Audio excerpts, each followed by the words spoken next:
Hello, Superchargers.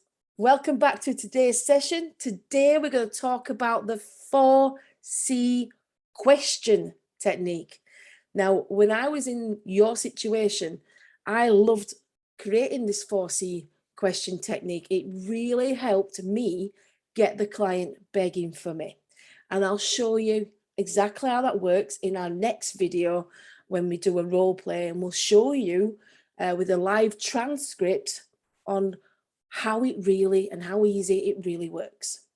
Now, you've done your 5-a-day tactic video and you've done your sales process video. This is the glue that glues these two together. This is the glue that helps your exciting and enjoyable sales process from a customer's point of view to go through and say, you know what, I want you as a client, I want you coaching me, or I want you providing that service or product for me. I want you. And this is how we're going to show you how it's done. Now, the reason why I came up with this is I purely came up by total accident. I understood the power of the fact find. I understood the power of the question.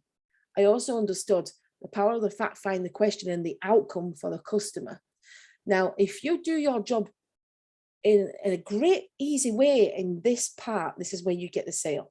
Knowing your customer, discovering things about them, understanding them. What they're telling you, what they want could be totally different to what they need. And your job is to sell them what they want, but actually produce what the outcome should be. Now, at the same time, we have to make sure that our clients looked after. And the biggest thing that goes wrong with salespeople is they sell to their need and not to the customer needs. So this is going in with an open mind. What is it that the customer wants? Having a high level curiosity to understand, I wonder if I ask that question, where would that go? And where would that conversation go with that? Now, this is you. I'm going to test you on this, guys. If we're putting the customer first, it means we free flow. It means we have to be sharp up here. It means we have to understand what the customer's really saying behind those words. It's not structured in a way, or I'm going to ask that question to lead into that answer. It's not that. It's actually going in a free flow position to understand really what does the customer want. So you might fly off at this direction, that direction, this direction, and that direction, but it all comes under one thing. We all summarize it at the end to understand. So is this what you're telling me that you need? Is this how you're thinking? It's getting into the customer's mindset to understand what they're trying to tell you is this. Some people just don't have the words to do that. Now, as a coach, somebody said to me, this is like the GROW model, Paula. And remember, the GROW model as a coach is you find out the goal, you find out the reality of where they are with the goal, you find out what options they've taken, and what's the way forward here. Now, it is similar to that, especially in the fact find. In fact, if you're a coach, this is nothing different to coaching. This is what you could still use in your coaching sessions. By the way, sales is a coaching session. So if you think about it, let me prove it to you. A customer comes with a problem. You talk through that problem. You identify the need through the questions. You get the customer to understand their solutions to that. And then you set a deadline. When are we going to do that? And this is all this is. It is a coaching session. You're not selling to them. You're inspiring them to take out your product or services or your packages. Okay. Now, if you think about it, your job as a coach is to listen, understand, ask the right powerful questions for the customer to understand what they really need for you and how to do it. This is it. It's just a coaching session. And if you would dream going into a coaching session, not understanding the need, asking questions that direct them in a different way, just because it gets you a sale, you wouldn't do that.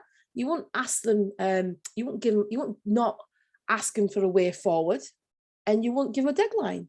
So this is just coaching, guys. So let me go through the 4 C's. This is really, really simple. The main part of the work is in the top circle, is the circumstances and challenging questions. Now, I'm going to give you examples of circumstances and challenging questions in a minute. But if you think about it, this is your fact find. This is your grow model. Getting to find out the goal. What are the outcome? What is it that they want to achieve? What is the reality? What have they tried that's worked and what has they tried that hasn't worked? This is a perfect point for your discovery needs call. So I use the first part of this bubble, the first part here, to understand in the discovery needs call what their circumstances are and what their challenges are. So if somebody's telling me that they can't pay their bills, I know it's a stupid question, but I always say, right, okay, I probably can understand that, but let me understand from your point of view, what's the challenge in that for you? See how it works? It breaks it down. It's all about breaking and chunking down the information to really understand in simple way forward, what is the problem? So this is when I use this top bit here first in the fact find. I then put them through my sales process. And then when we come back to the sale part of it, we recap on what the learnings, what they've enjoyed, what they haven't enjoyed. Is this still the same thing they want to work on? Is this still the outcome? Yes. Okay. If you don't achieve that outcome, what would the consequence be to you for that? Think about it. You've done all your questions in this. These here now are just one question each. So what if you didn't achieve that? What's the consequence for that to you? Well, I'll probably lose my home. And what does that really mean to you? Well, I'll have nowhere to live and where my family won't live. Okay. Do you want that to happen? No. Okay. So what do we need to change to stop that happening? Okay. If you're going for vision, again, what's the consequences of not hitting your vision? And what do we need to change? And when we're going to do that by? Okay. Now, through your sales funnel, remember your client should know the charges before they come to your, I call it inspirational meeting to get them to sign up as a client. Other people call it a sales meeting. So if you've done step by step by step and people know your charges and it's a yes or a no at this time. I always say people can't be my client if it's based on financial no. So what I mean by that is just say they are skint, they are struggling for cash and they see that far too expensive. Not my client. I can't help them there. And I tell you why I can't help them. I've spent many, many years helping these types of clients and we've had some great successes, but it takes a lot of effort. It takes a lot out of me. And now I'm here for the easy life. I'm here for working with people that really want to do it and understand the skills and knowledge behind the answer to that question. So if you haven't got the money, it could be, I'd love to do that. I can't wait. Give me a couple of months. I'll go and find the money. I'll come back to you. Brilliant. So can you see the difference of the two mindsets? Somebody that says no based on a financial decision, it's not my client. Someone says, you know what, I want to, but let me go away and get the money. I'll come back. More respect for them on that side of it. Okay, right. So let's go deeper into the questions, circumstance questions. These are just examples of circumstances questions, guys. What I basically say to them when they come through to me is, hi, Susan, how are you doing? Tell me about your business. So they tell me about the business and I'll pick up the stuff that I really like, what they're saying and what they're trying to tell me. And then I'll say, okay. And what do you love about your business? Now, the biggest thing about when I say, what do you love about your business is this thing. It's a positive question. And people go, well, I like my business because it gives me freedom. I enjoy it. And then, however, I wish I could have more clients. I wish I could charge more. I wish my programs would be able to get that amount of money. And before I know it, I've got all the challenges. And it's disguised in a positive question. Now that tells me their thought process. Their thought process is negative. So I've asked you a positive question, you've turned it negative. And it's a great little tool to understand as a coach where the mind is. how it's working. Is it working in a positive one or a negative mindset? And when they tell me what they love about it, I'll say, okay, so what's the challenge here for you? And they tell me what the main problem is and say, right, okay. And I would dig deeper on that, guys. So why do you know that's a problem for you? What would you prefer to happen? What would you like to, where would you like to see your business in 12 months' time? If you had a previous coach, what did you like about them? What didn't you like about them? I would ask various questions to really dig deep. And I also would challenge them as well. So these are all circumstances questions, by the way. I would challenge them and say, right, okay, so what problem is with this challenge? What you're telling me about this challenge is what's the problem to you with that? Or I could say, what made you aware that you need to do something differently? Or what damage will this have on you, on your business? What impact does this have on you in your business? Remember, as a coach, as a business leader, you are getting paid by your clients to challenge them, not to accept this. And you can see it, bullshit. Okay, that's my bullshit button, by the way. You're not getting paid to let them go through the motions. You're getting paid to ruffle the feathers, challenge them. Don't be scared to challenge them. If someone takes offense if you challenge them, again, it can't be a client. Because then if you do really become a client, if you do become a client and you challenge them, what's going to be the reaction? You're going to be scared.